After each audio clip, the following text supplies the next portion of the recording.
We watched the Impact Wrestling Rebellion pay-per-view. Most of it. Vinny's playing a cross between Cool Kyle and Orange Cassidy. How much did you drink? A lot. Why? Why not? TNA, dude. Actually, it's Impact Wrestling, Vinny. We did have to watch Matt Stryker. A strong negative is the striker of Matt. The what? He addressed him last name first. Dude, are you all right? I'm great. The striker of Matt? Bro, I don't think you get this drunk on the Christmas show. This time when Bryan actually calls you dude, you kind of look like the dude. No. Come on. That's like Nicest saying thing anyone's ever said that's about like me. saying that this was a TNA pay-per-view. It's just a lie. We watched Impact Rebellion. Oh my god, Jesus, dude. I just wanted to point out that how incompetent this production was. Excuse me. Yeah, Sabin was superplexing Delaney, who had slipped at the last second, but Sabin would hear none of it. Wait, there was no Delaney in this match. Yeah, who's Delaney? It was Colin Delaney. No, there was no Delaney in this match. Colin Delaney? I'm sorry, Cody Deaner? Cody I'm sorry. Deaner? Who was I thinking of there? I don't know. Is anybody on this program sober right now? It appeared to me that Rich Swann, about 10 minutes before this match ended, hit the wall and got absolutely, completely, totally blown up. Right. Gasping for air. That's what I got out of this. And somehow, because he is, in fact, he may be the greatest wrestler of the last 10,000 years. He took a guy that couldn't move, that was completely blown up, gasping for air and half dead, and he just got the rest of the match out of him. Is everybody sober here today? Yeah, I got a lot of feedback. It was about 90-10 positive, I would say, but ooh, it was 10%. Oh, man. I heard They were that not too. happy. Yeah, think about what I heard from those 10%. Ask me questions, see if Bryan can answer them. I see. So this is like some sort of game show, or how well do I know Granny? Exactly. It's the Newlywed Game with a man and his grandmother. What is your lucky number? Granny's lucky number is 7. 11. Who was the 14th president of the U.S.? The 14th president of the U.S.? Franklin Pierce. God damn, she's right. Franklin Pierce? All right, there you go then. Franklin Pierce was a president? Bryan, Yes. I cheated. You looked it up? Yes. Well, obviously you did. I was stalling for time so I could look it up. Honky Tonk Man versus Randy the Macho Man. Closed fist punch by Honky. Are you laughing already, Vinny? No.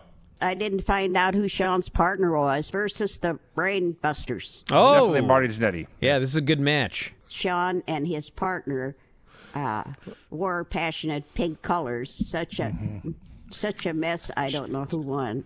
What? What kind of a show you watching here? Yeah, this match was great. I gave that a 3. A 3 for the Rockers versus the Brainbusters? Then I have 1995, Loomis versus McKnight. Excuse me, what?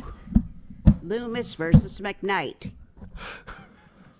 Dexter Lumis versus Bryan McKnight from 1995. I've been laughing at myself on the show. I don't know if I'm laughing at myself or with myself. Who cares? You're laughing.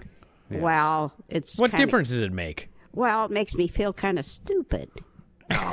What? Like I'm doing something dumb. So you're concerned that you find yourself to be funny? Yeah.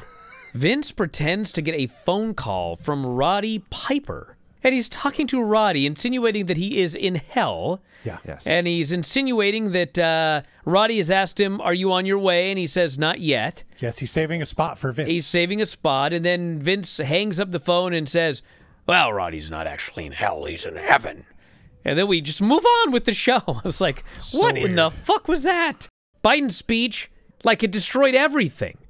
And if you take out Joe Biden, Joe Biden, Joe Biden, Joe Biden, Joe Biden, Joe Biden, then AEW was number 3. It was number 3 non-news. If you're looking at these numbers and concluding that the ship is sinking, you're irredeemable. I don't know how to help you. So anyway, next week I do expect it to be well above 1 million because next week is Blood and Guts. Frankie Monet interrupts. I thought she was going to see these flowers are from me, but no, she says these flowers are from Dexter Lumis. And Ember and Shotzi do the most rational thing anyone in NXT has done all year. They no longer want these flowers. They're from the creep farm. I don't know why Indy likes him. Like, we know that Indy's a weirdo. So am I supposed to think like the fans that like him are also weirdos? Because these babyface women, they don't like him. It's very weird. I don't know what I'm supposed to think. But I think it sucks.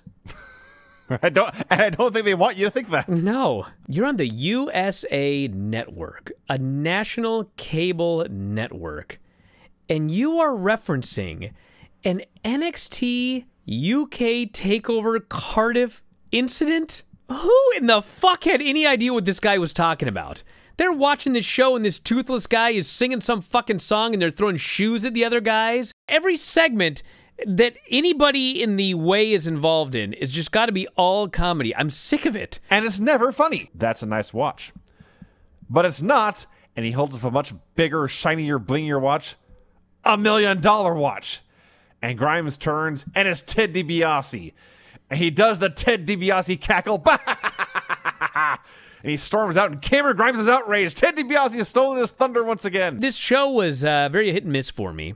But when it was over, and I think it was mostly because the last match was really good, and the Adam Cole interview was really good, when the show was over, I thought, pretty damn good show.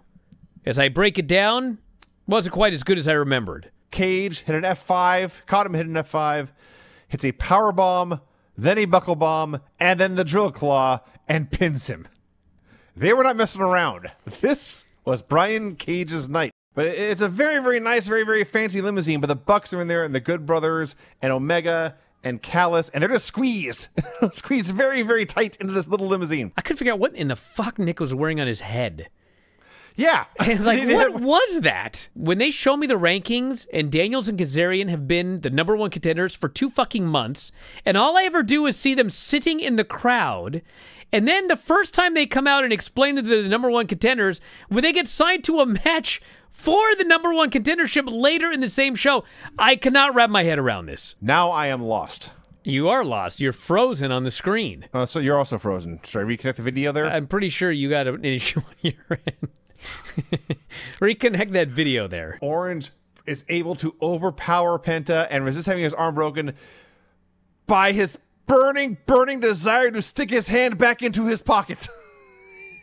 And he's yanking. And Orange, whose gimmick is he's cooler than everything, he never sells anything. His face is all crushed up. His veins are bulging. His face is red. He is orange for once. And he fights and fights. And he gets the hand in his pocket and he breaks the hold. Oh, it was awesome. This was a fucking home run by everybody involved. And I shouldn't say they needed it because they've actually done a great job every week. But as I've said a million times, like, it's next week already.